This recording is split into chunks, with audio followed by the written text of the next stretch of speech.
Hey everybody, got another video here for you. So this month marks 4 years since I semi-seriously got into building guitars as a hobby. And to date, I still have yet to make a traditional neck with a truss rod. I've done carbon fiber necks, but I've never made my own neck from scratch yet. But after 4 years, it's still it's fun, but I think the novelty is worn off. So yeah, I mean, so much of it is like, oh yeah, yet another traditional build, some kind of body that's been done before, and a Fender or Gibson neck, and then some electronic setup and a finish, and you have a guitar, and yeah, I think a bit of the novelty is worn off, at least for traditional builds, even though the artistic and inspirational type concept builds are still quite interesting. So, but yeah, everything gets old after a while. Well, I can't put it off any longer. It's time to put the strings on. I went ahead and set the saddles on the bridge for something that ought to approximate correct intonation. It is a floating bridge, so I'll have a little bit of wiggle room there. And last thing I want to do before I put these strings on is adjust the truss rod if needed. So I've got my Crimson scale length ruler, actually, marking ruler. It's like the best one out there that I've seen. You get like 4 different scales for like whatever the price is versus 1 or 2 scales for other manufacturers. And I use it like a giant fret rocker. It's right now it's rocking in the middle, so I'm backbowed a little bit, and I need to flatten it. And if it wiggled in the middle, because it is flexible, if it wiggled in the middle, then that would mean that I had relief, and I'd want to take that out because I like to run my necks flat. I run my necks flat and like 1.4 mil action at the 24th, and set the nut slots just above the fret plane, and I'm good to go. Never have buzz. Nice low action. But that is on a Fender scale length running 8s. Your mileage may vary. And the way it'll vary is as follows. Shorter scale length might need more relief. Heavier gauge strings might need more relief. In both cases, basically you need more room for stuff to flop around without hitting frets.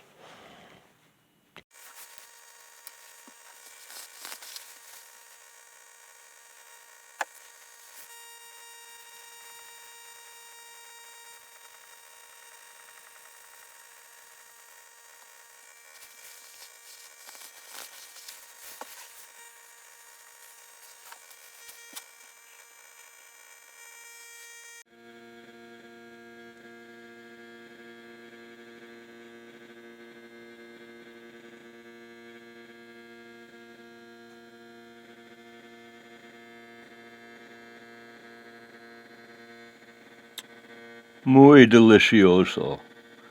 Muy delicioso. Very delicious for those of you who don't speak Spanish.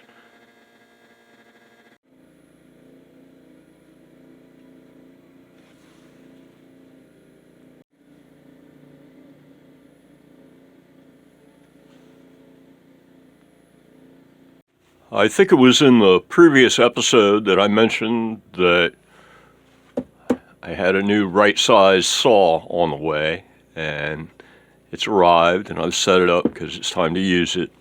I'm going to be cutting the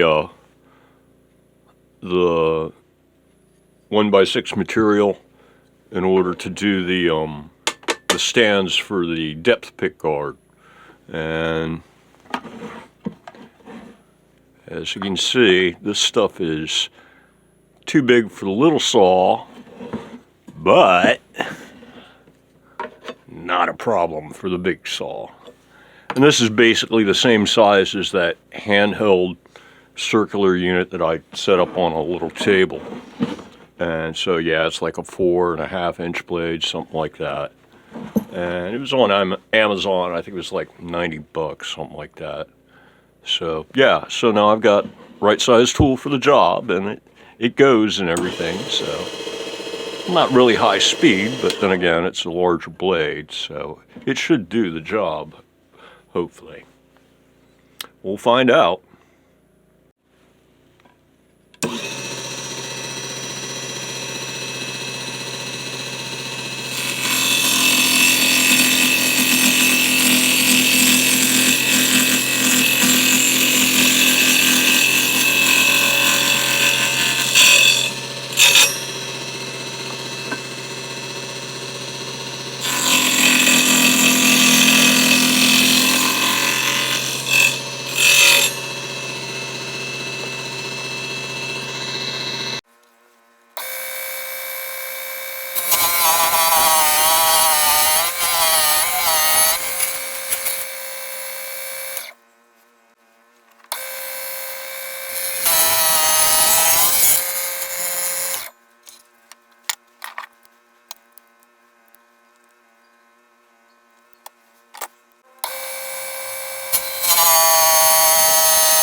So the build is basically on hold, waiting to get some lacquer built up on the ends of these guys.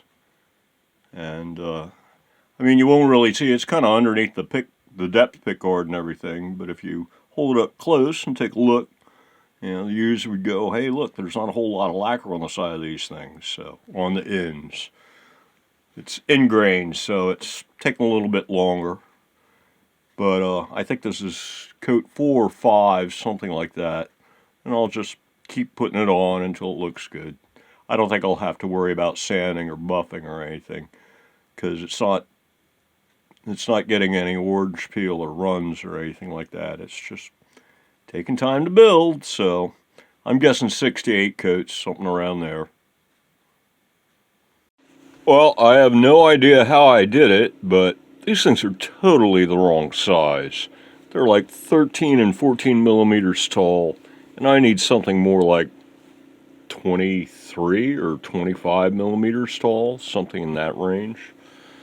So yeah, and that's after spending like a whole day putting like 7 or 8 coats of lacquer on them and using up like half a can of lacquer. So, gotta start over.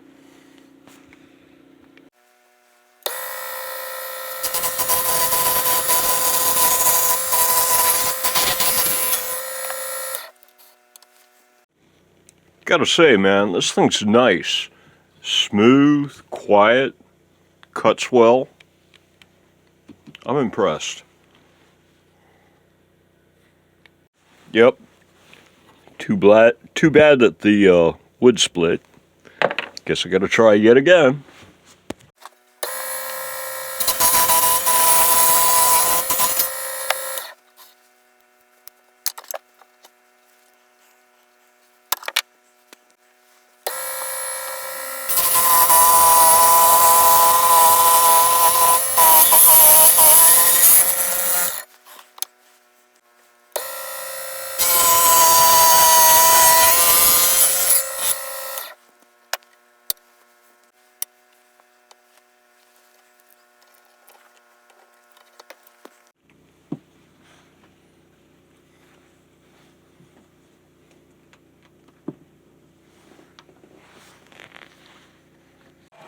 So, this is my latest and greatest addition to the shop.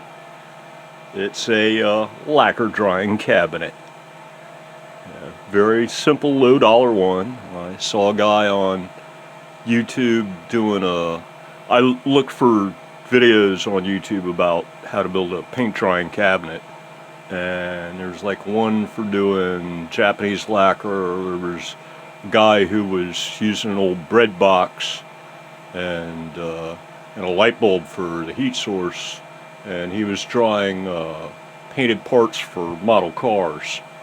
And then there was this third guy who was doing like building wood robots and squirting gold, and he's the one who took a hair dryer and stuck it in the back of a box to make a drying chamber. And that's just what this is. Let me open it up here right quick.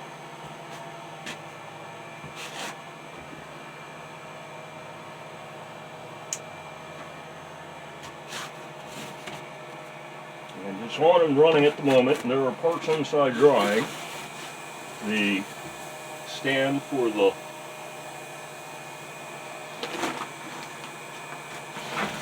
depth pickguard, and this thing's probably gotten, I don't know, 5 or 6 coats of lacquer now. But yeah, there's not much to it. It's just a box with a hole cut at the back of the bottom with a hairdryer sticking in it, set on low, and it seems to more or less cut your drying times in half. So yeah, not too shabby. Not too shabby. Let me give you a shot on the inside. I made it this kind of a box, and I made it vertical in hopes that I'd actually be able to get like a guitar neck inside this thing, or maybe a guitar body. Well, I'm pretty sure I can get a body in there. I'm not so sure a neck will fit, but yeah, so that's the basic setup. I got a box over there in the corner that I'm using as a little shelf, and there's the end of the hair dryer, and you just close it up and use a little masking tape to hold it shut, and that's all there is to it. I didn't put like an exhaust port on it because I mean, it's just a cardboard box and it's plenty leaky, so I figured just kind of like just tape it closed like that, and that's it. And then of course set the timer and wait. So this is the stand for the depth pickguard, and because it was sitting on a piece of cardboard and then it's gotten probably 6 coats of lacquer so far, it was starting to build up in a pool of lacquer on the cardboard actually. and it left a little ridge of lacquer all the way around the bottom edge, and I'm going to have to take that down somehow. And then it's got just a hint of the slightest orange peel. That actually might have finally gone away with this last coat. And well, you can see a little bit of it there. So I also need to knock that back and then give it one more coat, the Gibson method, so to speak. And I might be able to get away without anything else after that. But I got to do something about this bottom ridge. I'm thinking like block sand with 1,000 or maybe 600 wet or something like that.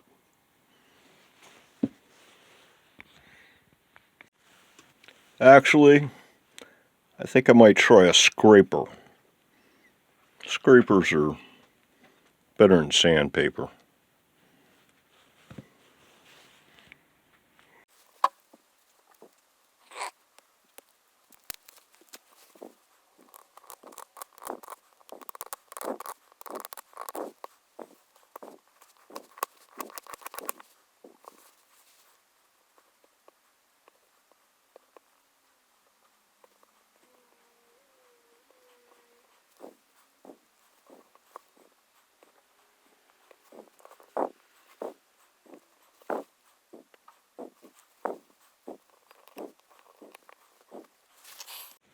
Well, I can cut away the worst of it with a blade, but I think sandpaper is going to work better for finishing it off. It's almost close enough now that melting lacquer layers together might make that line go away. You can still see a line right there. But yeah, I'm going to play with it a bit. I'll be back. Okay, I used the blade and I removed the worst of it from around the bottom edge. So the way you avoid this whole situation in the first place is you got your cardboard, you put your tape down, put your piece on. The tape keeps the piece from getting blown away by the spray paint. And you squirt a coat, and then once it's dry, then you take it off, remove the tape, put on a fresh piece of tape. See, I just left the thing on there, waited it for it to dry, and then just hit it with another coat. Did that 8 or 10 times, and I had one big giant mass of tape and cardboard and my part all coated in, 8 or 10 coats of 6 or 8 coats of lacquer kind of a thing. And that's what resulted in this. And I've actually had this happen before, and I just forgot to switch out to a fresh painting surface for every coat, and that's why I got burned again and have to mess with this. And now I'm off to do some block sanding with some 1,000 or 600 or something in that range. Okay, it's been sanded down. I discovered that my sanding block wasn't actually flat, so I went out and found something flatter, and I tried to actually flatten it with the fret leveling beam, but it didn't get that precise, not so that you couldn't see light underneath the straight edge. So then I went online looking for something like this made out of metal that was all, precise, and it doesn't look like they make anything like that. So yeah, fret leveling beam seems to be the closest thing you got, unless you want to get like a machinist surface and then put a sheet of sandpaper on that. So in the end, I just used the fret leveling beam here. It's got some worn out 320 on it that's more like about 600 grit, and it took care of everything. And it's now knocked down sufficiently flat that one coat ought to hide all the imperfections. So I'll put on some fresh tape and cardboard and give it a squirt.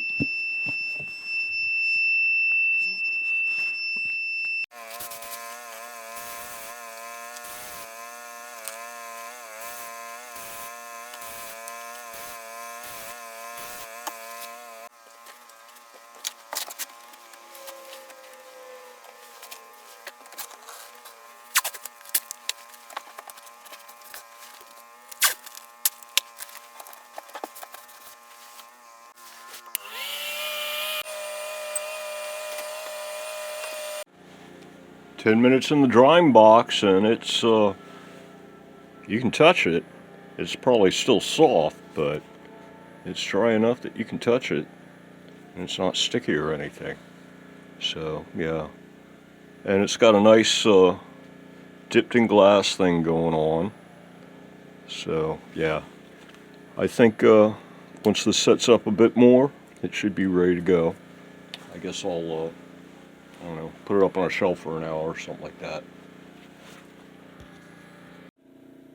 Well, even on a single coat, it's still got buildup at the bottom, and also that line from before didn't totally disappear. But in general, it's looking pretty good. So, I used this in order to take down the buildup along the bottom edge. And in the future, probably the way to avoid this whole issue would be to like put some tape on the bottom here and then just hang the whole thing for squirting.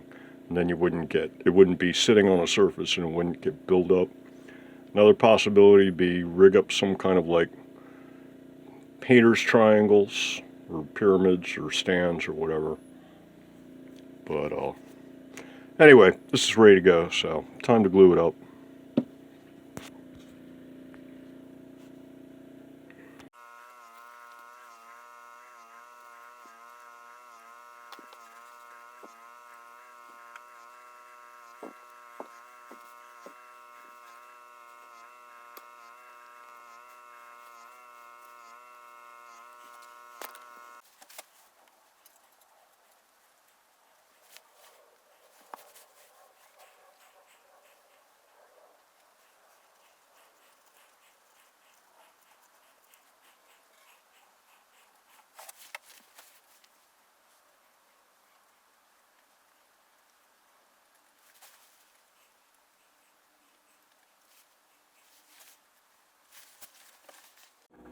Okay, I think that's going to do it for this video.